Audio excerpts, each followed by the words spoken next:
شرور أنفسنا وسيئات أعمالنا من يهده الله فلا مضل له ومن يضلل فلا هادي له أشهد أن لا إله إلا الله وحده لا شريك له وأشهد أن محمدا عبده ورسوله اللهم صل على محمد وعلى آله وأصحابه ومن تبعهم بإحسان إلى يوم الدين. على الله توكلنا اللهم فقهنا في الدين وعلمنا التأويل واهدنا إلى سواء السبيل. رب زدنا علما وارزقنا فهما. اللهم اجعل اجتماعنا اجتماعا مرحوما وتفرقنا من بعده تفرقا معصوما. اللهم أرنا فيهم يوما أسودا. اللهم اشف مرضانا وجرحانا وارحم موتانا برحمتك يا أرحم الراحمين. Alhamdulillah,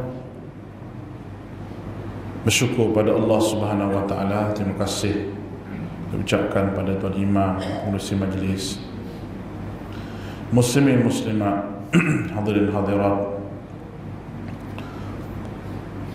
yang dirahmati Allah Subhanahu wa taala.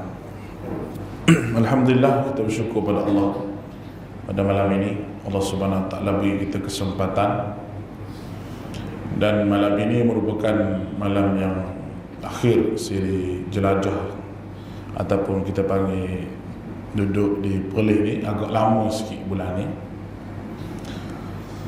Jadi tuan-tuan, pada malam ini sempena dengan ihya masjid. Tajuknya tidak berubah sebagaimana yang diberikan kepada saya, iaitu ibrah daripada kisah Nabi Ibrahim AS. Oleh kerana kita ni nak sambut Hari Raya Haji, iaitu Aidil Adha.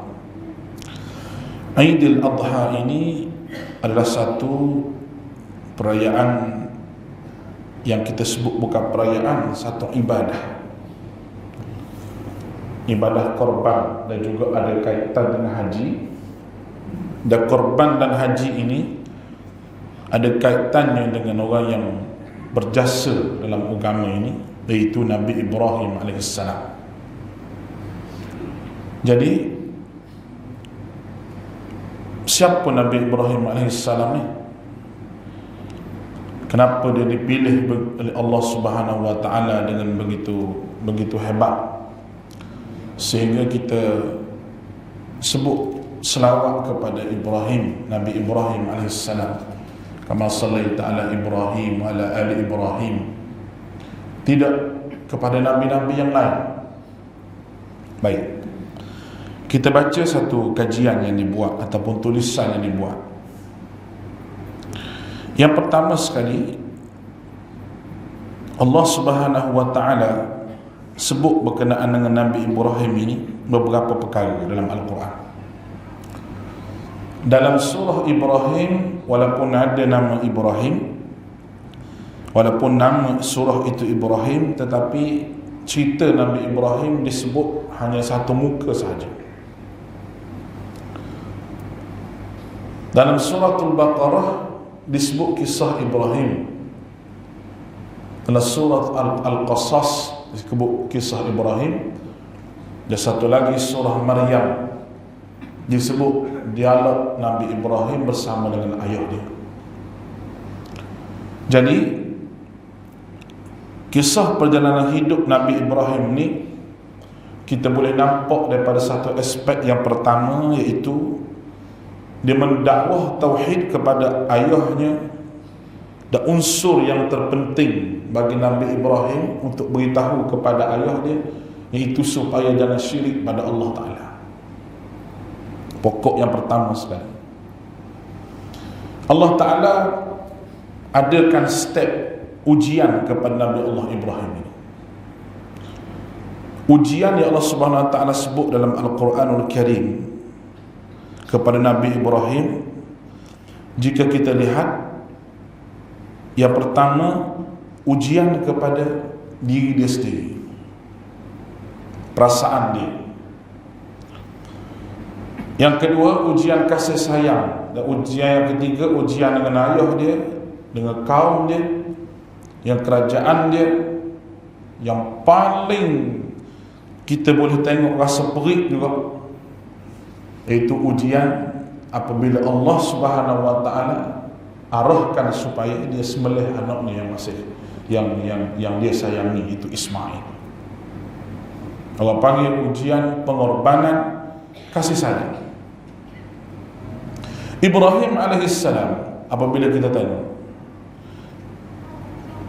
semua ujian-ujian ini, jikalau kita lihat Nabi Ibrahim alaihissalam, semua yang Allah Subhanahu wa taala uji dia dalam berbagai perkara, dia dapat menempuhi ujian itu dengan baik. Hak tu yang kita nak ambil ni. Sama ada perasaan dia, sama ada kasih sayang dia dengan orang, dengan masyarakat, dengan keluarga, semua. Allah Ta'ala sebut, wa idibtala Ibrahim rabbuhu bikalimatin fa'atammahun. Allah Ta'ala uji Ibrahim dengan bermacam-macam ujian. Apabila Allah Ta'ala sebut kepada dia, inni ja'iluka linnasi imama, aku jadikan kamu ni imam, pemimpin. Nabi Ibrahim terus minta, qala wa min dzurriyyati, bagaimana zuriat keturunan aku. Dan jika kita lihat Nabi Allah Ibrahim alaihissalam, walaupun dia tidak ada anak, walaupun dia tidak ada umat, dia hanya ada anak, yang seorang nama Ismail, yang seorang nama Ishak, tapi dia ada anak cucu Nabi-Nabi, dan Nabi-Nabi itu umatnya begitu ramai. Walaupun dia tak ada umat. Siapa umat Nabi Ibrahim? Kalau ikut zaman dia, isteri dia dua orang, Ishak dan juga Ismail. Ishak dan Ismail. Lepas tu dia berdakwah pada kaum dia lawan dia. Dia bahas dengan kerajaan dia masa tu. Suruh kerajaan dia menerima Allah Subhanahu wa taala sebagai Tuhan, supaya jangan sembah berhala. Raja dia bakar dia. Maknanya ujian yang Nabi Ibrahim terima tu hebat. Dan dia, umat dia tidak ada. Siapa umat Nabi Ibrahim ni, sehingga Nabi Muhammad sallallahu alaihi wasallam bila sebut selawat kama sallaita ala Ibrahim wa ala ali Ibrahim wa barik ala Muhammad, kita sebut nama Ibrahim ni, siapa dia Ibrahim? Kerana dia melahirkan zuriat keturunan, anak cucu dia yang menjadi nabi. Dan umat setiap anak cucu dia tu begitu ramai, termasuklah anak cucunya Nabi Muhammad sallallahu alaihi wasallam. Dan umat Nabi Muhammad juga ramai. Itu Nabi Ibrahim alaihissalam. Baik. Yang pertama,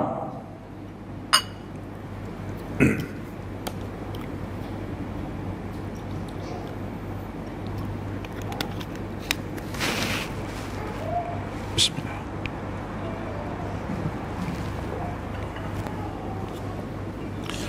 Yang pertama, Nabi Ibrahim dakwah tauhid kepada ayah dia dengan sabar dan penuh berhikmah.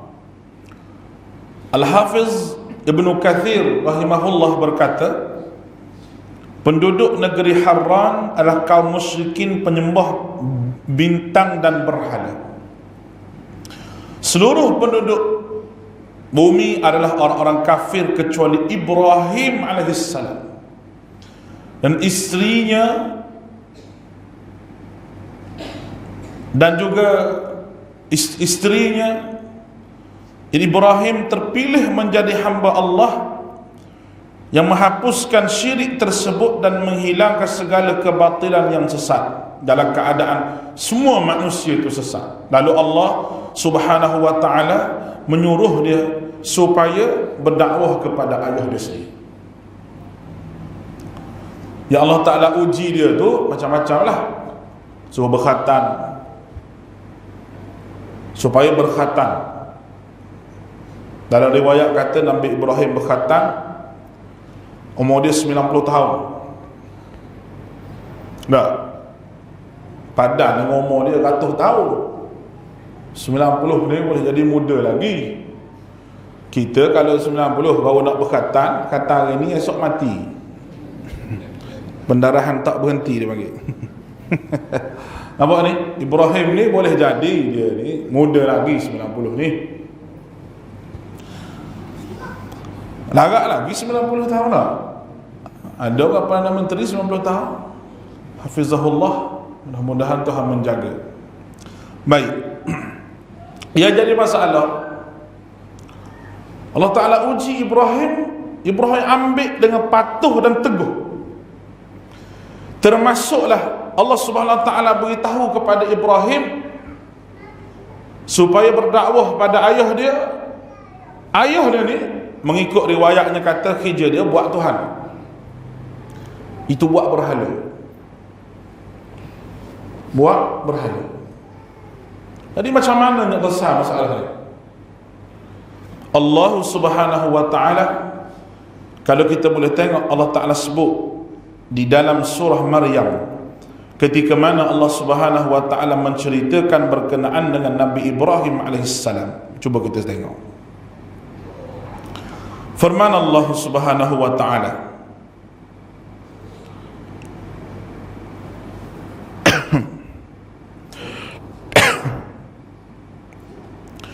واذكر في الكتاب إبراهيم إنه كان صديقا نبيا. Allah Ta'ala sebut apa Nabi Ibrahim sebut? إذ قال لأبيه يا أبت لا تعبد الشيطان إن الشيطان كان للرحمن عصيا. Ya abti la ta'budis syaitan. Ayah jangan sembah syaitan. Sebelum daripada itu Nabi Ibrahim sebut lima ta'budu ma la yasma'u wa la yubsiru wa la yughni 'anka syai'a. Ya abti inni qad ja'ani minal 'ilm fattabi'ni ahdika siratan sawiyya. Ya abti la ta'budis syaitan innas syaitana kana ar-rahmani 'asiyya. Ya abati inni akhafu an yamassaka 'adabun minar rahman fatakuna lisyaitani waliya. Ayah, kenapa sembah benda hak tak dah dengar dan tidak boleh melihat dan tidak boleh bermanfaat sikit pun pada ayah? Kenapa sembah benda begitu? Wahai ayahku, saya ni ada ilmu Nabi, ikutlah saya akan bawa jalan yang betul. Ya abati, wahai ayah, kenapa sembah syaitan? Syaitan musuh kepada Tuhan Ar-Rahman. Ya abati, wahai ayah, inni akhafu an yamassaka 'adabur rahman. Saya takut Allah Ta'ala azab ayah, sebab ambil syaitan sebagai penolong. Ya abati, semua tu ya abati, wahai ayahku. Qala araghibun qala araghibun anta an alihati ya Ibrahim. Dia jawab mudah-mudah. Ibrahim, kalau mau sebut lagi benda ni, la arjumannaka wahjurni maliya. Aku akan rejam kamu dan halau kamu keluar daripada rumah ni. Artinya berambuh, jangan duduk sini. Ibrahim jawab kepada ayah dia, qala salamun alaik, salam sejahtera ataupun keselamatan yang banyaklah kepada ayah. Keselamatanlah kepada ayah. Selamatlah, tak apalah nak marah saya marah sebab saya sebut benda betul. Tetapi Nabi Ibrahim dalam keadaan begitu pun dia berdoa sepanjang masa kepada ayah dia, namun Allah Subhanahu Wa Ta'ala tidak terima. Allah Subhanahu Wa Ta'ala tak bagi ayah dia itu masuk Islam, beriman kepada Allah. Allahu Akbar.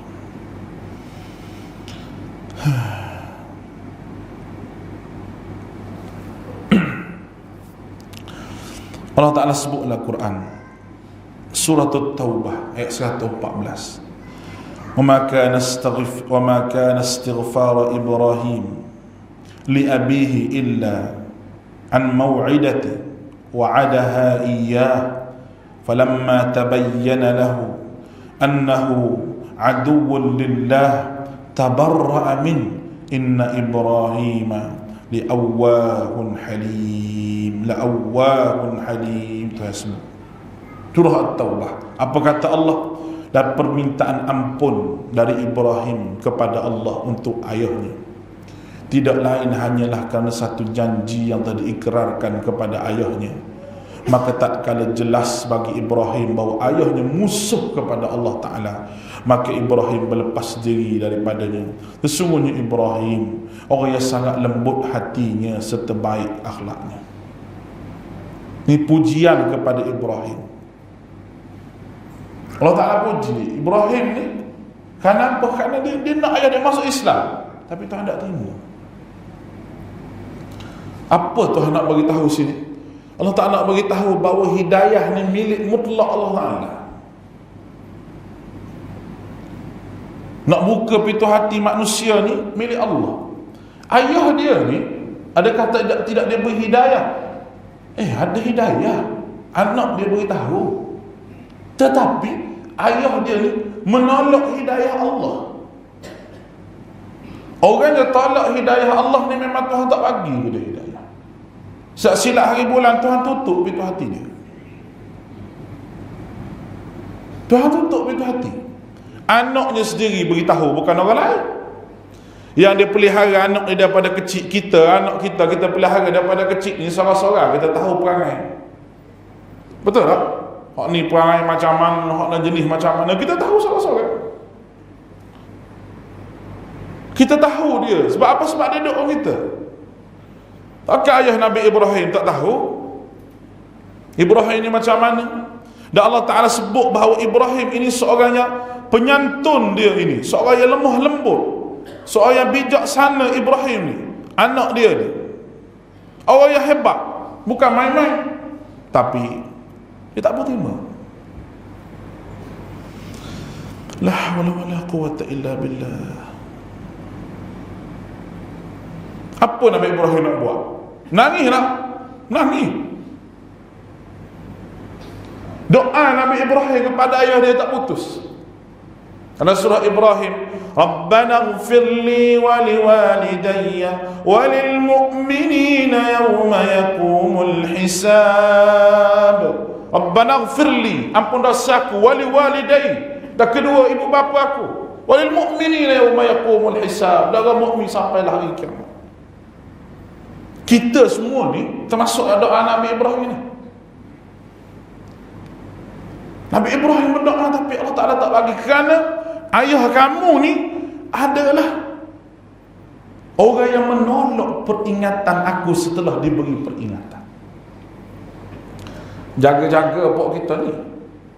Kita duk amat agama ni, kalau orang bagi hujah dan dalil, kita kata hak ni tak boleh buat sebab hak ni bid'ah, kita gilawan juga, bermakna kita tolak hidayah Allah. Sampai kemampu Tuhan kunci pintu hati.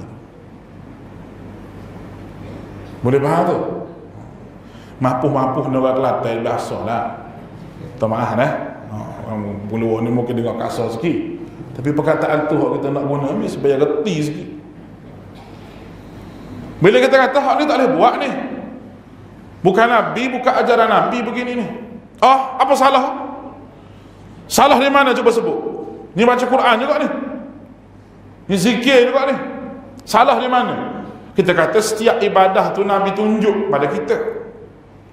Ibn Abbas kata ittabi'u wa la tabtadi'u. Ittabi'u, kamu diperintah supaya ikut sahaja. Ikut sahaja.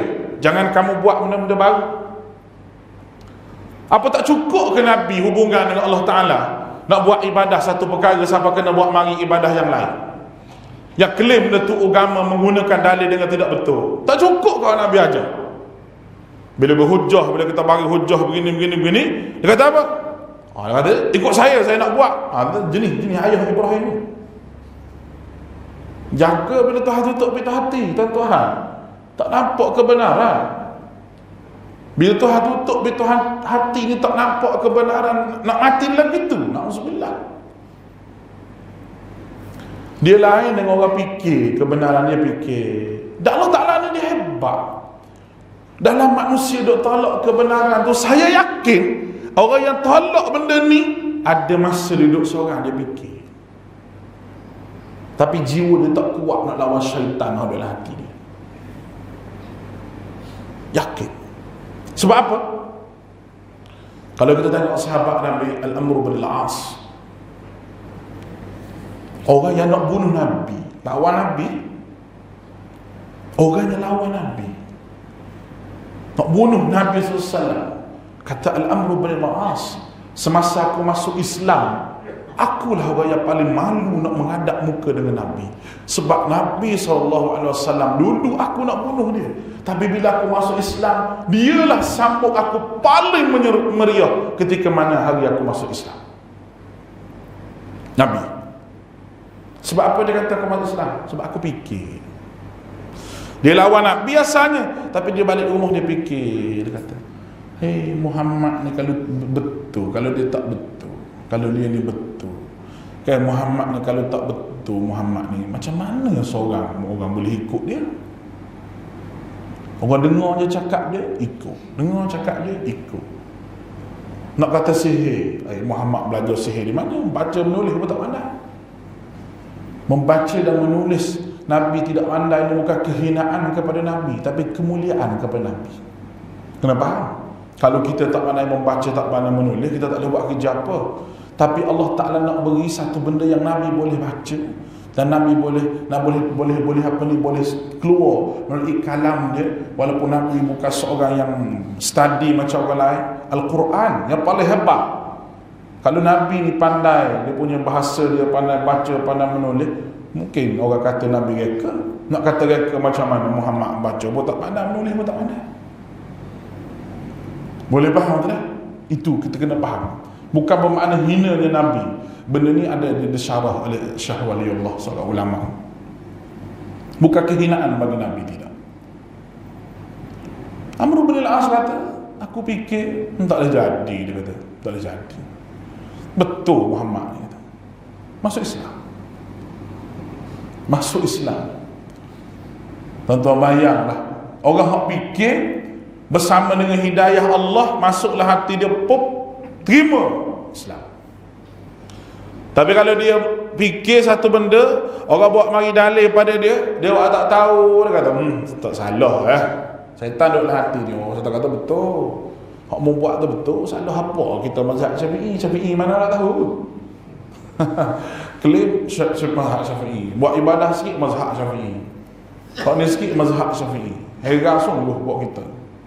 Tak tahu mana Syafi'i dia ambil mana dalil, tak tahu. Allah yahdi. Mudah-mudahan Tuhan berhidayahlah ke dia, orang-orang buat begini. Itu yang pertama dengan ayah dia. Kemudian Nabi Ibrahim sangat tabah menghadapi ujian dan siksaan. Sikap ini tercermin apabila Nabi Ibrahim mengajak manusia balik kepada Allah Subhanahu wa taala. Dan kisah Nabi Ibrahim diabadikan dalam Al-Quran oleh firman-firman-Nya. Meskipun kaumnya kuat menentang untuk membakarnya, Nabi Ibrahim tabah dengan segala perkara.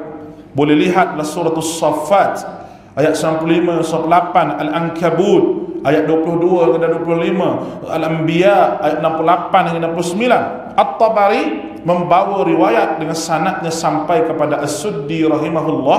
Ia berkata, mereka menahannya dalam sebuah rumah, mereka mengumpulkan kayu bakar, bahkan hingga wanita yang sedang sakit pun bernazar, mengatakan jika Allah telah memberikan bagi kesembuhan, maka akan mengumpulkan kayu api untuk membakar Ibrahim.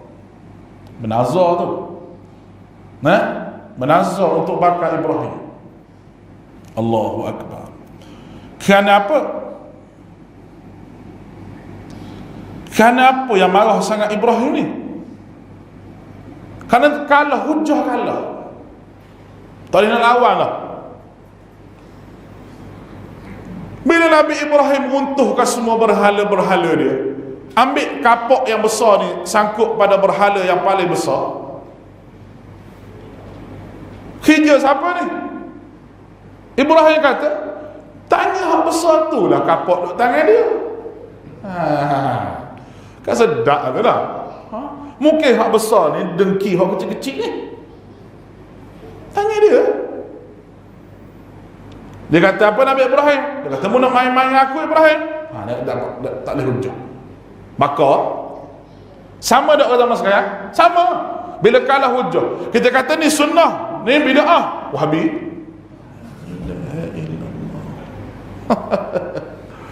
Kita kata hak ni sunnah ni, hak awak tu bid'ah, ni Wahabi. Ni spesies ni akan ada sampai kiamat. Tak usah bimbang, akan ada sampai kiamat.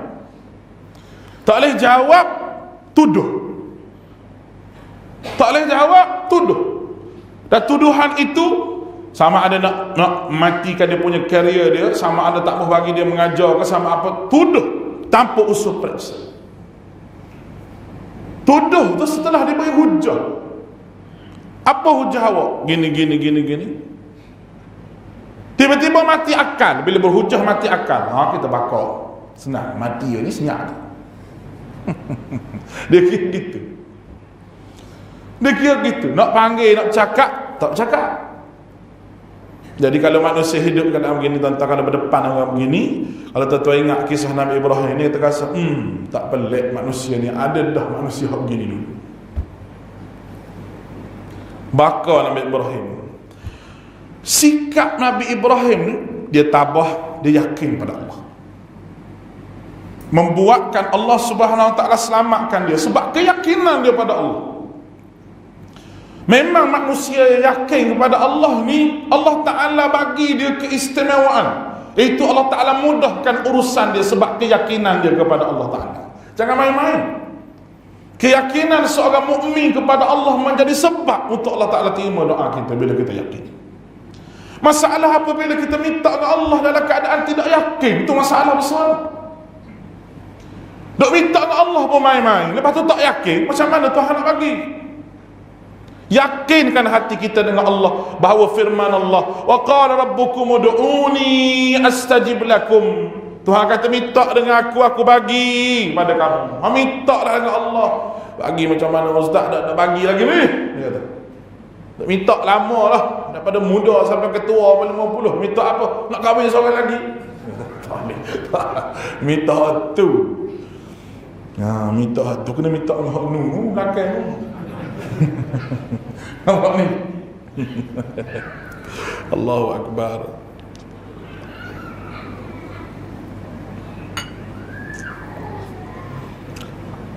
Tuan-tuan rahmati oleh Allah. Kemudian Allah Ta'ala perintah kepada api supaya sejuk. Bagaimana keajaiban? Bukan sahaja mukjizat Ibrahim, tapi mari daripada keyakinan dia. Yakin dia pada Allah Ta'ala. Tuhan selamatkan dia asbab keyakinan dia. La hawla wala quwwata illa billah. Memang betul manusia yakin Tuhan bagi.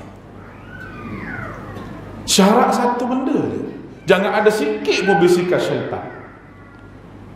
Dalam kita mentauhidkan Allah Ta'ala, yakin kita pada Allah ni, saya sebut selalu lah, tak ada tapi-tapi, tidak ada. Yakin sungguh bahawa Allah Ta'ala boleh terima doa. Satu keajaiban akan berlaku bila kita duduk bersama dengan Allah Subhanahu Wa Ta'ala. Allahu Akbar. Lepas tu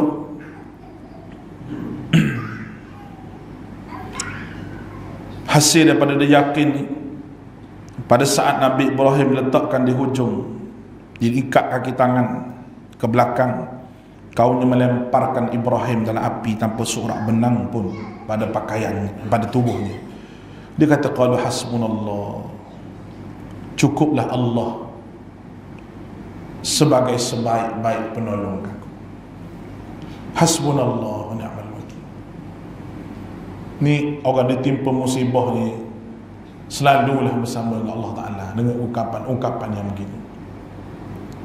Hasbunallah wa ni'mal wakil. Cukup bagi Allah Ta'ala. Tuan-tuan, kalau kita berharap pada manusia ni, Allah Ta'ala akan serahkan kita kepada manusia untuk menguruskan kita. Tetapi apabila kita berharap pada Allah, Tuhan pandailah, Allah Ta'ala pandai nak urus kita macam mana. Pengharapan kita kepada manusia kena rendah sikit, pengharapan kita pada Allah kena tinggi. Nak berharap pada manusia sampai bila? Tak boleh harap manusia siapa sahaja. Tak kira lah dia tu adik-beradik kita ke, isteri kita ke, suami kita ke. Nak berharap gantung pada dia tu, bolehlah kita berharap, tapi pengharapan sebenar kepada Allah. Sebab Allah Ta'ala boleh balik hati kawan ni begini, Allah Ta'ala boleh bagi orang ni begini. Tuhan boleh buat segala-gala. Hasil daripada pengharapan pada Allah, dan cukuplah Allah sebagai penolong kami. Dan riwayat Al-Imam Bukhari, dia kata hasbunallah wa ni'mal wakil. Hasbunallah wa ni'mal wakil telah diucap oleh Ibrahim, tak dilemparkanlah api. Demikian Nabi Ibrahim sangat yakin kebesaran pertolongan Allah Subhanahu wa taala. Allah Taala perintahkan, ya naru kuni bardan wa salaman ala Ibrahim. Wahai api, sejuk dan selamatlah untuk Ibrahim. Ya naru kuni bardan wa salaman, sejuk selamat Ibrahim duduk api. Sebab ni, sebab hasbunallah wa ni'mal wakil. Tu ibrah daripada kisah Ibrahim. Ada masalah apa dengan Allah? Hasbunallah wa ni'mal wakil. Hasbunallah wa ni'mal wakil. Ditimpa apa sahaja musibah dalam hidup kita, usaha nak lari pada benda tu, tapi pergantungan Allah kena ada. Saya selalu sebut pada tuan-tuan kita ni, pergi minta tolong orang dulu. Tolong saya begini, tolong kawan ni. Dia sendiri tak minta tolong lagi dengan Allah tu. Sepatutnya bila Tuhan bagi gini masalah dia tu, dia pun balik. Bila ada masalah begini, dia pun bangun tengah malam, bagi tahu pada Allah Ta'ala dulu apa dia masalah dia. Kemudian carilah kawan-kawan hak bukan jenis kawan syaitan lah. Kawan kita jenis manusia. Dia lain tu. Jenis kawan syaitan ni jangan main. Nah, makcik. Bila kawan dengan syaitan ni, Allah macam mana? Cuba awak bagi tahu sikit pendapat ni, saya ni begini lah. Orang kata saya, suami saya ni duk kahwin lain. Contoh lah tu. Contoh jangan marah. Tunjuk gambar semua begini, dia pun tengok. Kawan dia pun tengok. Aku dah kata lah. Lelaki begini. Itu kawan syaitan tu. Nah, awak duk percaya sangat ke dia tu siapa? Jangan duk percaya sangat lelaki ni. Tu kawan syaitan. Bini kita pun makin dia bercakap tu makin tumbuh tanduk sikit. Lama-lama jadi macam dia. Contoh tu, jangan marah, contoh saja. Macam mana kita nak berhadapan dengan benda tu? Kita jangan nak bercerita dengan Allah dulu nombor satu, sebelum pada cerita pada orang lain. Benda yang kita bercerita dengan Allah, masalah kita ni, Tuhan tunjuk dalam penyelesaiannya macam mana. Sebab Allah tidak zalim bagi kita. Tuhan tak zalim pada kita semua. Dia bagi satu benda pada kita tu, dia tahu kita boleh fikir benda tu, dan sampai bila-bila pun kita kena terima benda tu. Ni hasbunallah wa ni'mal wakil. Kata ada sebut oleh Ibrahim ini, kata dia yang boleh menyejukkan api, yang duduk dalam api tu, yang panas, sifat api tu pun jadi sejuk dan nyaman duduk dalam tu. Kenapa? Hasbunallah wa ni'mal wakil. Nabi Yunus dalam perut ikan, wanada fi zulumat, Tuhan sebut dalam kegelapan, ditelan oleh ikan paus. Nasib baik Tuhan suruh telan. Kalau suruh kunyah, habislah. Telan saja, ambil bom, telan duduk tu. Ikan besar lah ikan ni. Wanada fi zulumat, dalam keadaan gelap. Perkataan apa yang Nabi Yunus baca? La ilaha illa anta subhanaka inni kuntu minaz zalimin. La ilaha illa anta Subhanaka inni kuntu minaz zalimin. Tidak ada Tuhan ya Allah melainkan kamu. Maha suci ya Allah kamu. Subhanak inni kuntu minaz zalimin. Aku daripada orang yang zalim. Berarti manusia yang hidup dalam keadaan susah ni, ada masalah ni, dia punya rawatan jiwa dia itu balik pada Allah. Nabi Yunus dalam keadaan masalah, dalam gelap, dalam perut ikan nak makan apa? Duduk dalam perut tu, Allah Ta'ala hukum sebagai hukuman kepada dia.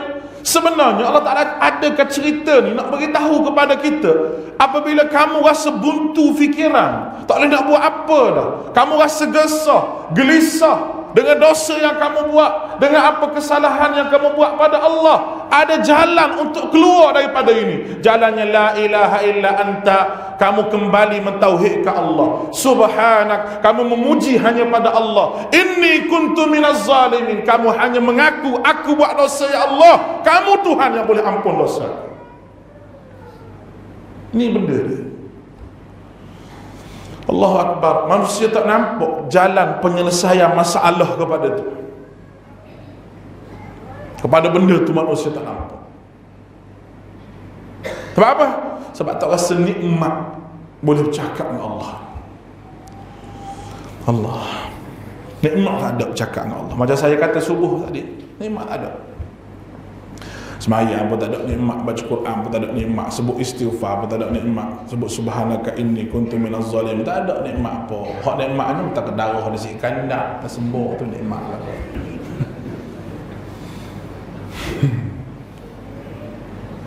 Allah jauh dengan Allah, jauh. Nak heret semula balik pada Allah Ta'ala tu memakan masa yang agak lama dan memakan tenaga ruh yang kuat. Allah nyakit gini, kalau seorang doktor dia tengok, dia cek dia punya pasien, dia penyakit dia, Allah awak ni teruk ni, penyakit begini ni kena jaga ni, kena pantang ni, kena begitu. Macam doktor beritahu pada saya lah, saya sakit gout dulu. Oh, doktor tu ceramah saya dekat setengah jam, sakit telinga.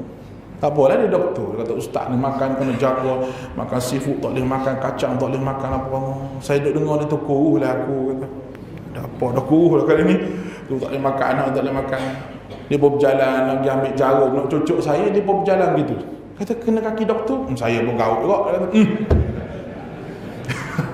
dia duduk ceramah kat orang tu macam dia tak ada penyakit. Rupanya dia tu gaut juga dia pun.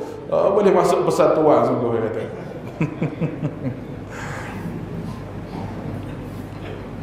Kita boleh rasa satu nikmat bila kita makan. Tuan-tuan, kalau kedai tu sedap, oh tuan-tuan pergi 2-3 kali. Hak rasa sedap tu di mulut kita, zahir je rasa sedapnya. Hak kita makan tu zahir 2-3 kali, 2 bulan sedap. Kalau tak sedap apa, pelayan comel, hak jadi sedap juga. Jadi sedap, seautomatik jadi sedap. Padahal bini di rumah ni masak bukan main sedap. Oh, tak sedap. Apa? Bini tak pandang marketing diri dia. Marketing diri dia pada suami. Bubuh, duk letak nasi ke suami tu pakai berkembang. Bulu tiak tu.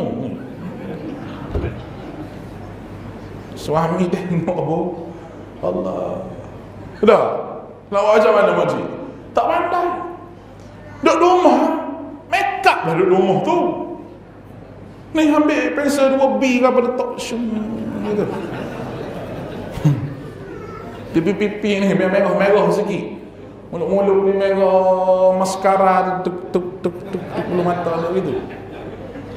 Lepas tu tariklah sikit cakap dengan suami tu. Nak makan kapal abel. Biar 2 harakat belakang tu. Abel, orang perempuan nak cakap tu biar 2 harakat. Ma'arif li sukun ni cakap kol-kolah. Makan nasi ke belum? Tu kol-kolah tu. Dah.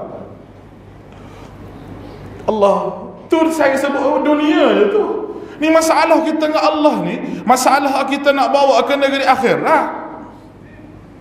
Masalah kita nak bawa ke negeri akhirat, nak bertemu dengan Allah Ta'ala. Masalah nak dapat syurga ke macam mana? Dapat syurga ke nak pergi ke mana? Allah Ta'ala tunjuk, tapi tak ada kenikmatan dengan Allah. Tak ada kenikmatan dengan Allah ni, Allah panggil hati mati. Jangan dok kata hiduplah, hati mati. Bila hati ni mati ni tuan-tuan, payah nak cakap. Mari dengar ceramah, mari dengar tazkirah, tapi dok gitu. Sebab apa? Sebab tidak ada suntikanlah jiwa dia. Sebab tu saya kata Quran lah memberi suntikan yang paling hebat kepada jiwa. Tak ada benda lain. Banyak perkara yang boleh kita resah masalah orang dengan Quran. Banyak perkara. Dia beri semangat kepada kita betul-betul, supaya jiwa kita kuat dan kenikmatan dengan Allah Ta'ala. Kita sebut istighfar, astaghfirullahalazim. Cuba buat marilah, dosalah kepala kita ni, ya Allah, aku banyaknya dosa, astaghfirullah, astaghfirullah. Ni sallallahu alaihi wasallam. Astagfirullah. Nah, lepas tu subhanallah, subhanallah, subhanallah. Tengok telefon. Subhanallah, subhanallah mulut. Tengok telefon. Lepas tu tengok kawan apa tengok. Gitu tak? Mana hak kita kata dengan penuh perasaan? Tak ada. Dah kalau mati esok. Fikir buat kalau mati esok. Jangan fikir mati lambat lagi. Mati esok. Tapi saya tak mau mati ke esok. Kalau mati esok, ya Rabbi salam. Tak tahu nak jawab apa dengan Allah. Hak duk semayang daripada umur 15 tahun sampai ke sekarang, tak rasa apa lagi ni. Lepas semayang assalamualaikum, assalamualaikum, tak rasa tercabut diri ni. Tak rasa sayang nak berenggang dengan Allah Ta'ala. Sayang nak lepas Allah Ta'ala. Macam bau-bau kahwin tu, ingat ke tak? Nak berenggang jangan. Tidur muka lain-lain pun paling yang sini. Udah belaga hidung tidur. Sekarang ni aja salah paling gitu muka. Nak buat mana tak ada dah habis ni. Pagar ni habis lah, kena makan dia anak-anak habis. Itu baru dunia tu. Orang yang syok dengan Allah Ta'ala ni, dia rasa sayang nak lepas. Sebab tu dia boleh qiyam lama. Nabi semayang qiyam lama. Dia boleh sujud lama. Dia boleh rokok lama. Sebab apa? Rasa sayang nak lepas Allah Ta'ala. Tapi kita semayang macam ayam jatuh padi semua. Sudah, assalamualaikum, assalamualaikum. Rasa apa? Begitu. Rasa apa lepas semayang? Rasa semayang? Rasa apa? Ada tenang ke? Lapang dada ke? Rasa lepas masalah? Rasa bertambah yakin dengan Allah Ta'ala? Rasa tenang hati, hak serabut-serabutlah kepala ni? Tak. Duk tengah semayang tu dia mari ganggu dah. Begitu begini, begitu begini, begitu begini. Mari orang perempuan nak marah pada suami tengah semayang. Jaga tak balik lagi, aku suruh beli ikan dari tadi dah. Duk tengah marah ke suami ni. Dia duk bercakap dengan Allah. Dia duk bercakap dengan Allah. Allah Ta'ala duk balas percakapan dia seolah-olah Allah Ta'ala nak bercakap dengan dia. Dia nak bercakap orang lain. Macam mana kita? Kalau kita nak bercakap kawan tu bercakap. Ataupun kawan tu tengok telefon nak bercakap, kita bercakap dengan dia. Macam mana? Rasa hati. Allah ni bukan rasa hati apa. Mu nak pada aku ikut mu lah. Mu buat begini, aku pergi neraka. Kalau mu jadi hamba aku pergi syurga.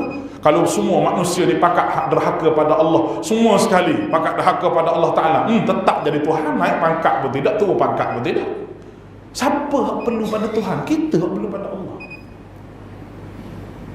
Itu benda yang tuan-tuan kena fikir banyak. Dalam kisah Nabi Ibrahim ni, hasbunallah wa ni'mal wakil. Ambillah perkataan ni betul-betul, letaklah diri tu, biar ada masalah semua sekali dengan Allah Subhanahu wa Ta'ala. Baik, kita azan dulu lah malam ni. Tu habis masalah Nabi Ibrahim, ucapan dia semasa dia kena dibakar dalam api yang besar. Bagaimana Allah Ta'ala suruh dia letak anak dia di lembah tidak ada tanaman. Jadi masa tu Nabi Ismail baru dilahirkan, merah-merah lagi. dalam penyusuan ibunya, katanya nama Hajar. Nabi Ibrahim membawa keduanya menuju ke Baitullah dari satu tempat bernama Dauhah, itu tempat pohon yang rindang, dan masa itu tidak ada lagi panggil air apa, tidak ada. Saat itu tidak ada seorang pun di Mekah dan tidak ada sumber air walaupun setitik. Pergi hantar. Kalau kita letak ada kita ni, payah juga. Memang payah lah, tak ada orang boleh buat. Tak ada orang boleh buat. Nabi Ibrahim meninggalkan dia dengan satu orang panggil bekah isi air. Dia buat daripada kulit binatang. Kambing tu diikat kaki, ikat tangan bawah tu, dia pakai kat atas tu, letak dia jahit tu kat tengah. Tu bekah air daripada dibuat oleh orang Arab. Lepas tu sikit kurma, Ibrahim pun berpaling dan pergi. Hajar mengikutinya, kata, wahai Ibrahim, nak pergi ke mana? Adakah kamu tinggalkan kami lembah yang sunyi yang tidak ada penghuni ni? Hajar tanya ni berkali-kali. Ibrahim tak jawab, tak toleh pun muka pada Hajar. Bayang, letak pada kita ke mana? Abang tersagilah. Asal lain dah. Orang perempuan dah. Orang perempuan tak mahu orang lelaki pergi guna buah tu. Siapa? Guna duduk senyap-senyap. Kalau nak apa-apa, jangan minta gitu. Buat senyum-senyum sikit. Ada benda tu. Dan senyum-senyum sikit. Puji-puji sikit cik abang. Oh, tak pergi ke mana dah. Kaduk dalam rumah lah. Nak pergi ke mana Ibrahim? Hajar tanya, nak pergi ke mana Ibrahim? Tidak menoleh. Sambil menangis Ibrahim, nak menangis depan bini. Memang orang lelaki tak menangis depan bini. Dah, pok-pok kita semua ni lah, makcik, nak menangis hidup. Kau tiba Kuala Perlis nak mengadap gitu, beralang kawi. Apa lah, menangis sorang-sorang gitu. Ibrahim, dia tak tengok pun Hajar. Berjalan. Hajar kata, adakah Allah memerintahkan kepada engkau dengan ini, wahai Ibrahim? Ibrahim kata, ya, Allah Subhanahu wa ta'ala memerintahkan aku. Bila mendengar perkataan gini, Hajar kata, jika demikian Allah Subhanahu wa ta'ala tidak akan meninggalkan kami. Kalau beginilah perintah Allah, aku yakin, isteri dia kata, Allah tidak akan meninggalkan kami. Keyakinan Hajar inilah sehingga dia tengok air ada sebelah sana dia pergi. Nabi Ibrahim pun menghadap wajah ke Baitullah. Sambil sampai di tempat, dia tidak lagi dia melihat pada anak dan isterinya. Tak nampak dah anak isteri, jauh dah. Dia pun menghadap mukanya ke Baitullah. Ibrahim pun mengangkat tangan berdoa kepada Allah. Rabbana inni askantu min dhurriyyati biwadin ghairi zi zar'in 'inda baitikal muharram Rabbana liyuqimus salah faj'al af'idatan minan nasi tahwi ilaihim warzuqhum minas thamarati la'allakum yashkurun. Doa Nabi Ibrahim. Rabbana, wahai Tuhan, inni askantu min dzurriyyah, aku letak zuriat keturunan aku ini. Aku nak menadah tangan, dia mengadah tangan, menghadap Baitullah, wahai Tuhan kami, aku menempatkan sebahagian keturunan aku di lembah yang tidak ada tanaman, hanya ada apa dia, di dekat dengan Baitullah, rumah kamu yang dihormati, katanya. Wahai Tuhan, jadikan mereka itu mendirikan sembahyang Allah. Dia minta sembahyang dulu. Nak tinggal anak dia sembahyang dulu, ya Allah. Biar dia tu jadi orang yang sembahyang. Jiwa Ibrahim. Nak tinggal harta, tinggal makanan cukuplah 2-3 hari. Tapi ya Allah tolonglah bagi dia orang yang semayang tu, lekat semayang dalam jiwa dia tu. Dan aku ya Allah, sesungguhnya aku menempatkan zuriat keturunan aku agar mendirikan sembahyang, dan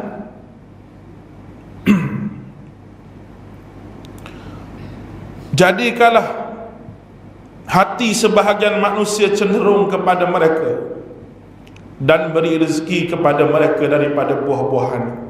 Mudah-mudahan mereka bersyukur. Nabi Ibrahim minta buah dalam keadaan tinggal anak dan isteri. Dia minta pokok sebab pokok payah nak tumbuh di Mekah ni. Tapi dia minta buah. Hak saya nak sebut di sini tuan-tuan, betapa jiwa Ibrahim ni yakin dengan Allah Ta'ala. Aku ditinggal ni, ya Allah, musuh aku letak di satu tempat yang tidak ada tanaman, tidak biwadin ghairi zi zar'in, tidak ada suatu batang pokok bertumbuh kecuali pokok tadi. Hajar pula kata, kalau inilah perintah Allah, kami yakin ini perintah Allah. Mengapa manusia tak nak terima ketentuan Allah Ta'ala sebagaimana Hajar menerima ketentuan Allah Ta'ala? Betapa gelisahnya jiwa manusia tidak boleh menerima ketentuan Allah, tanpa dia ingat bahawa setiap ketentuan Allah itu ada kebaikan yang besar bagi dia. Tidak ada manusia nak susah, tidak ada. Tidak ada manusia nak sakit, tidak ada. Semua orang lari daripada kesusahan. Orang duk menega, duk buat tu buat ni, macam-macam nak lari pada kesusahan. Tetapi Allah jentik juga manusia, sentuh juga manusia dengan susah. Sebab Allah Subhanahu wa ta'ala nak tengok macam mana kedudukan hamba-Nya dengan dia di hari akhirat. Dan Ibrahim, cuba kita tengok balasan Allah Ta'ala bagi kepada dia di negeri akhirat. Dipakaikan baju oleh Allah di saat semua manusia telanjang. Semua manusia telanjang dipakaikan baju oleh Allah. Kita duduk akhirat semua tidak ada sorak benar, sehingga Aisyah radhiyallahu anha, ummahatul mukminin radhiyallahu anha, tanya Nabi Rasulullah, adakah hari itu tak ada orang tengok sama-sama kita? Ini sebab kita bogel semua. Nabi kata tak ada, duk fikir duk Aisyah nak tengok orang tu, tak ada. Masing-masing duk fikir macam mana nasib dengan Allah Ta'ala. Ibrahim ada pakaian ketika itu. Sebab apa? Allah Ta'ala bagi dia nu masa duduk atas muka dunia, orang londeh semua pakaian dia, orang lempar dalam api. Betapa malunya dia dengan manusia. Tetapi dia duduk dengan Allah dan keyakinan pada Allah itu lebih lagi daripada apa yang manusia buat kepada dia. Isteri dia pun carilah air di Safa wal Marwah. Tengok air tu bukan pergi cari, kau ni mari, kau ni mari, kau ni anak kecil duk tengah merah lagi. Kalau tak ada air, bayanglah tuan-tuan, nak minum susu pun kering macam mana. Semua tu ada dalam kepala otak manusia. Kalau kita duduk tempat tu pun kita fikir. Sebab apa Hajar tu boleh jadi berharap pada Allah Ta'ala? Sebab memang dia betul-betul yakin Tuhan akan tolong dia. Sebab kita buat perintah Allah. Kenapa manusia tak yakin bila buat perintah Allah bahawa Tuhan akan tolong dia? Kenapa tak yakin? Kita duduk semayang, kita duduk buat perintah Allah, bukan kita buat maksiat, kenapa tak yakin? Sebab syaitan nombor satu sekali yang buat kita tak yakin dengan Allah. Syaitan.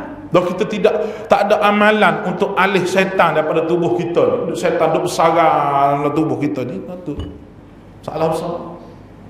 Atau jadi syaitan tu.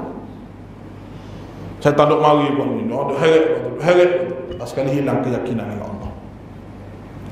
Allah Ta'ala suruh Jibril ambil tangan dia, sayap dia tu masuk dalam tanah, buat keluar air Zam-Zam. Ummu Ismail kata Nabi, dia pun kepung air tu. Kepung air tu. Nabi kata kalau tidak dibuat begitu oleh Ummu Ismail, nescaya Mekah ini menjadi satu lembah air. Air keluar tu banyak, dapat minum. Sehinggalah pada hari ini, berkat doa Nabi Ibrahim yang saya selalu sebut kepada tuan-tuan, Allah Ta'ala bagi semua, Allah Ta'ala bagi, tempatkan zuriat keturunan aku di Baitullah. Lepas tu tolonglah mendirikan semayang, beri rezeki, dan tolonglah manusia ni biar cenderung hati nak mari ke Mekah ni, dan beri rezeki buah-buahan supaya mereka bersyukur. Ikat hati dengan Mekah tu, ikat. Tak berasa nak pergi ke Mekah, betul? Gilah melancong ke dunia mana pun, tapi tak sama pergi ke Mekah. Perit sakit nak masuk pun kena marah ke Arab, kena tolak ke Arab pun nak pergi. Cuba pergi negara lain, nak masuk negara tu duduk beratur begitu. Kita kata apa? Pada sekali ni yang kemari. Dah, bukan nak masuk sangat negara ni, kita kata. Tapi sebab apa yang sanggup duduk beratur, nak sampai dekat meja lah, nak cop ni. Dia kata, sini. Sini tu bukan duduk situ. Batu depan belakang ni. Oh, sakit hati. Sakit hati. Istighfar itu, astagfirullah. Duk ingat dulu Abu Jahal apa beranak situ juga. Ingat tu. Tak apa. Duduk belakang. Susah nak masuk tu. Orang ramai tapi tawaf juga. Orang ramai tapi sa'i juga. Orang ramai tapi wukuf juga. Kenapa? Ikat hati manusia datang ke Mekah. Warzuquhum minas samarati la'allahum yashkurun. Habis kisah tu. Baik, sikit lagi 5 minit.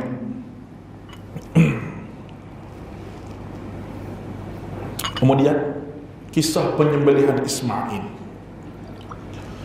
Nabi Ibrahim berdoa, ya Allah, kurniakan untuk aku anak yang saleh. Maka Allah Subhanahu wa taala beri berita gembira kepada dia, boleh anak seorang penyabar. Dan walamma balagha ma'ahu as-sa'ya qala ya bunayya. Pada bila sampai masa Ismail itu sampai umur balik, dia kata, ya bunayya anakku inni ara fil manam. Aku tengok dalam mimpi bahawa aku menyembelih kamu. Mimpi Nabi ini wahyu. Kita jangan duk syok nama ada kita duk mimpi sembelih anak, esok sembelih apa, terima wahyu. Ayah pin tu. Dah, bahawa saya tengok dalam mimpi saya sembelih. Macam mana fikiran kamu wahai anakku? Qala ya abati fa'al ma tu'mar. Wahai ayahku, buat apa Tuhan suruh. Satajiduni insyaallah minas sabirin. Mudah-mudahan Allah Ta'ala jadikan saya orang yang sabar. Sabar lagi. Pak tadi sabar dah, dengan mak dia kecil-kecil kena tinggal. Ayah duduk pergi jauh. Bukan ada WhatsApp masa tu, bukan ada video call. Makcik, abang duduk mana bang? Video call tengok. Ni duduk masjid ni tengok. Bagus. 24 jam kena check in. Resah sungguh. Resah makcik, duduk begitu resah. Serah pada Allah ni. Serah pada Allah. Jagalah ya Allah dia itu. Aku yakin suami aku ni bukan kaki maksiat, dia kaki masjid. Aku yakin suami aku ni kaki mengaji. Allah mau jagalah dia. Berilah keyakinan pada Allah. Jangan beri keyakinan suami, janganlah. Allah ni. Ni bila kita kata macam mana ni, rasa macam lain macam telefon. Balik mana bang? Ada di sini kawan. Kawan mana? Kawan ni, kawan mana ni? Kata gambar. Suami pun pukul. Kawan apa? Beruk duduk sebelah. Ni kawan. Mantap. Tu dia kawan. Duduk sejam. Hanya lagi. Duduk mana bang? La ilaha illallah. Boleh faham tak? Bukan saya ni, orang lain. Bukan saya. Cerita ni pun tak nak kena-mengena dengan orang sini. Kerajaan jauh tu. Kerajaan Langkah Suka. Ni benda ni. Apa ada orang yang mengadu pada saya? Ada. Sahabat-sahabat kita. Dia kata, Ustaz macam mana Ustaz nak buat? Macam mana? Apa? Bagi faham dulu. Manusia ni boleh berubah dengan doa, tapi kena bagi faham dulu. Sebab tu Nabi dia bagi faham dulu. Lepas tu serah pada Allah lah nak macam mana. Bagi faham dulu macam mana keadaan penyerahan diri kita pada Allah Subhanahu Wa Taala. Selagi mana manusia tak nak terima benda ni daripada Allah Subhanahu Wa Taala, tak nak buat apa. Siapa-siapa sendiri pun. Penyakit yang kita ada ni, penyakit zahir ni, kalau kita duk rasa bahawa penyakit ni bukan daripada Allah Ta'ala, dan penyakit ni, orang yang ada penyakit ni, dia kena letak satu benda di hadapan. Apa dia? Kalau aku sihat, aku nak beribadah padamu ya Allah. Dan manusia akan ambil hak depan tu apa yang dia nak. Hak sakit-sakit ni ramai lah, termasuk saya sakit. Tulis satu benda yang memang kita nak. Tulis. Yang memang benda lain, di antara benda yang kita mahukan, hak ni memang kita mahu. Tulis tak depan. Bila kita tengok selalu apa yang kita nak tu, semangat kita kuat untuk jaga kesihatan kita, untuk jaga segala-galanya. Nescaya kita jadi orang. Kalau kita duduk gini macam tak apa lah, kecil manis dah, aku tibai lah. Gauk dah, aku tibai lah. Nescaya kita tidak akan jadi orang yang sihat kalau kita ni orang sakit. Itu ilmu doktor bagi tu. Nah, ilmu doktor bagi. Seseorang yang dia tu sakit, dia kena letak matlamat dia sihat. Segala organisme dalam tubuh dia ni bercantum dia akan jadi sihat, dia kata. Walaupun tak sihat sepenuhnya, tapi segar sikit tubuh dia tu. Saya tengok satu ceramah ustaz apa nama, Ustaz Hanafiah apa nama, nak kena penyakit kanser tu tak? Saya dengar bagaimana cerita dia. Walaupun ada benda-benda sikit-sikit tak setuju, itu biasa lah, tapi cerita dia tu, bagaimana dia betul-betul mempertahankan diri dia tu dengan kanser yang dia alami. Satu benda yang saya rasa memberi kesan pada dia, bahawa dia seorang yang kuat dan terima Allah SWT bagi pada, terima dengan bukan menyerah kalah, tidak, terimalah biarlah jadi, tak. Dia terima dengan azam bahawa aku hidup ini ya Allah, sisa usia aku ni aku nak jadi hamba. Dia jadi seorang yang kuat. Kalau aku sembuh ya Allah, lagi aku bersyukur padamu ya Allah. Sebab apa? Sebab aku mau bagi bersyukur, mau bagi aku sihat, mau bagi aku sihat daripada penyakit yang tak mungkin aku sembuh. Nilai kesyukuran itu semakin tinggi dalam tubuh kita. Sebab ada benda Ismail nak kena sembelih, tetapi sabar. Kenapa? Wahyu Allah Ta'ala. Allah Ta'ala tukarkan Ismail ini menjadi kibas. Itu cerita yang panjang. Last sekali saya nak simpulkan pada malam ini. Banyak lagi kisah Ibrahim ini, kalau nak sebut banyak lagi.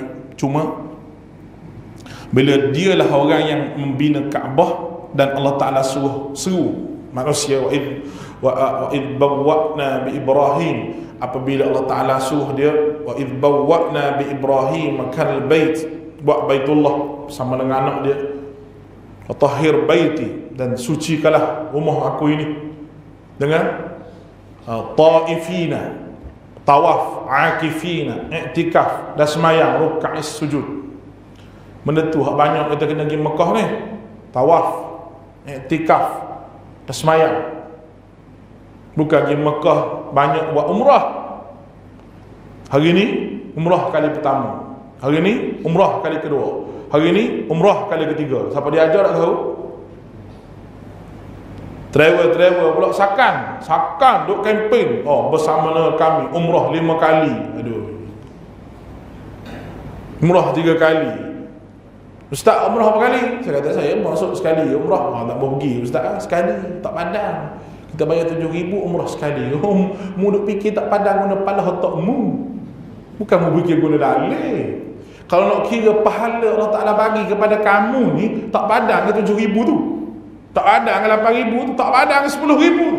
Kerana apa? Keampunan Allah sampai kamu boleh syurga tu lebih besar lagi pada tu, besar lagi daripada tu. Oh, kalau Tuhan dia berkira sangat. Awak masuk korban berapa? Saya 400,500. Murah. Saya 600. Oh, saya masuk dengan awak sebab murah. Makin mahal lah, makin bagus. Gerang aku. Itu mahal lah. Makin mahal lah, makin mahal. Sebab nak bagi pada Allah korban. La yanallahu luhumuha wala dima'uha walakin yanaluhu taqwa. Tuhan tidak pandang banyak mana darah yang mengalir, banyak mana binatang disembelih, tapi nilai yang takwa yang ada pada diri kita tu. Lagi makin lembu, makin cantik, makin baik. Kalau makin banyak pahala, makin makin banyak pahala. Ni dak 400.5 hari buat mari lembu kering boleh buat sok tulas sekeping gitu. Tolak berebah, tak payah ikat kaki tak payah tolak gitu, berebah ada semelih lembu. Berkira dengan Allah sampai tahap begitu. Berkira sungguh. Seasbab apa manusia tak boleh buat korban? Cuba bagi tahu asbab. Paling kurang seekor sekeluarga. Kerana ada hadis itu. Kalau tak satu bahagian seorang, tak ambil pengajaran langsung. Sedangkan Nabi kita Muhammad sallallahu alaihi wasallam tak pernah tinggal ibadah ni. Menyembelih binatang tak pernah tinggal. Cuba kira berapa kita kos hidup kita sehari-hari. Cuba kita kira apa yang kita buat sehari-hari. Banyak perkara, pergi berjalan, pergi bercuti, langkawi, kejap-kejap langkawi, kejap-kejap langkawi. Duk beli apa cik? Beli pinggan mangkuk. Susul lah almari. Dia mati esok masuk pinggan tu sekali dengan dia. Dalam liang lahak. Nak bayar tu? Sekali baju, kali shopping, beg baru, boleh beli. Kumpul semua tu. Benda yang kita beli hak tak pakai tu, kumpul semua sekali. Saya rasa lepas lembu sekor. Lepas lembu sekor, betul. Paling kurang satu bahagian. Dah benda tu semua beli dengan tidak ada keperluan langsung. Tidak ada keperluan langsung. Benda yang dah ada dah mungkin beli sebab apa? Sebab cantik. Design baru keluar, beli. Nampak ni? Design baru keluar, beli design baru. Hak lama tak pakai dah. Sebab apa? Design baru ada. Kalau pakai hak lama, nampak ke belakang sikit, tak mundur, tak ke depan. Sebab apa? Sebab orang lain pakai hak baru semua. Simpan hak tu. Nak design baru. Nak bagi pada siapa? Tak tahu. Keluar pula design. Orang meniaga ni memang keluar design. Dia kerja dia sebab nak pembeli. Kita hak beli ni bukan guna keperluan. Ni korban ni keperluan kita. Nak takrib dengan Allah Subhanahu wa taala, dan Tuhan tak terima korban yang lain kecuali kerana Allah. Tapi tak ambil cara langsung, satu bahagian pun tak ambil. Seekor kambing pun tak ambil. Tak ada buat apa? Nak matakan darah korban orang. Geram betul aku. Tu. Kita bagi sikit malam ni sebab akhir ni malam ni. Bulan depan pula kalau bagi. Tak makan tu. Syok orang yang hantar daging kita syok, bahagian kita tak ada. Paling kurang pakat satu keluarga korban seekor, paling kurang. Tak ada jiwa langsung nak korban. Duit banyak lah bank puluh ribu. Simpan siapa nak tahu? Bukan tuan-tuan ni, orang lain tu. Cerita Zimbabwe tu. Orang sini semua korban ni. Dah, bermakna kita tidak ambil cara langsung ibadah yang besar yang Allah Ta'ala cuba beri kepada kita. Mudah-mudahan dirahmati Allah. InsyaAllah kita sama-sama buat ibadah, puasa sunat dan sebagainya, bermula pada 1 Zulhijjah. Bila 1 Zulhijjah? Lusa. Hari Jumaat. Hari Jumaat. 1 sampai 10 Zulhijjah. Tu kalau dia fadilat dan besarnya 1 sampai 10 Zulhijjah ni, dia nak dekat-dekat kalau sebelah siang 1 sampai 10 Zulhijjah. Kalau sebelah malam 10 akhir Ramadan. Semua ni adalah waktu-waktu yang mustajab doa. Yang mana orang nak korban, nak putih rambut, nak kerak kuku, masuk Zulhijjah, tak boleh lah, kena dijaga lah benda tu. Dan kena banyak puasa, banyak berzikir, sampailah dia tengok binatang korban itu disembelih. Kita korban, kita tengok binatang korban itu, hak kita sembelih tu, kita kena tengok. Itu sunnah besar. Dan jangan buat lambat-lambat. Semayang raya di masjid-masjid jangan baca panjang-panjang sangat. Dia punya khutbah dia tu pendek-pendek je. Nah, semayang pula awal 7.30 ke? Semayang dah 7.30. Lepas waktu duha tu semayang tu. Jangan dia balik gitu. Sebab apa? Sunat kita tak makan apa gitu. Sebelum daripada semayang hari raya tu, sunat kita tak makan apa-apa kecuali daging korban yang masuk. Nah, ada guru kami di Kelantan tu seorang, dia iltizam dengan sunnah Nabi SAW. Ustaz kita Maulana ni, dia iltizam. Dia buat macam mana? Dia semayang yang paling mudah. Semayang rekah-rekah khutbah tak perlu lama. Khutbah tak perlu lama. Khutbah raya ni tak perlu lama. Sekejap pesan bertakwa pada Allah, ceritalah kelebihan korban lebih kurang 5 minit je. Sudah khutbah semua lagi. Buang baju, salin baju, lain no. Untuk korban boleh makan. Lapor lagi. Kira dia semayang semua sekali tu. Sahabat anak ni cerita pukul 8:30 tu siap dah. Duduk atas dapur dah boleh makan dah. Ni kita baru sudah semayang. Lepas tu pergi panggil tu imam. Tu imam pula sakit perut makan tape banyak. Nak sembelih ni. Satu hal pula tak. Pukul 11 baru sembelih lapor pukul 12. Baru nak bagi. Tu bukan sunnah Nabi tu buat gitu. Bukan ajaran sunnah Nabi. Nak buat sunnah Nabi betul, semayang, mak semayang lepas tu walaupun semayang tengah padang. Sebab Nabi semayang tengah padang. Nah, ni padang luas masjid ni, semayang tengah padang. Kau macam mana? Kau rasa pelik? Pelik apa sunnah Nabi? Tak pelik, semayang tengah padang. Lepas tu, lepas semayang tu lembu ada dah dari ekor ni aku ni umur mari masjid pakai sembelih lembu. Kalau tak mau sembelih di masjid nampak kalut sangat dengan darah dengan apa, balik sembelih di rumah cepat-cepat. Ada bincang-bincang apa dah cepat. Sembelih tu ambil lapah dia punya peha dia tu letak atas dapur siap. Panggang dulu, ambil sikit-sikit. Boleh makan lagi korban. Pukul 8:30 boleh makan dah. Ini pukul 8:30 baru Allahu Akbar gitu. Pada pagi-pagi dia makan ketupat dah. Nak mana sunnah kata kita orang sunnah ni? Kita orang sunnah tak nak buat benda ni. Saya rasa macam satu kekecewaan yang mendalam lah dalam jiwa kita. Kalau kita nak hidupkan sunnah supaya korban dan pastikan daging korban itu benda yang awal masuk dalam mulut kita. InsyaAllah kita sama-sama tatbiklah hati kita. Mudah-mudahan rahmati Allah. Aku qouli hadza astaghfirullahal azim li wa lakum wa ufawwidu amri ila Allah innallaha basirun bil ibad. Assalamualaikum warahmatullahi wabarakatuh.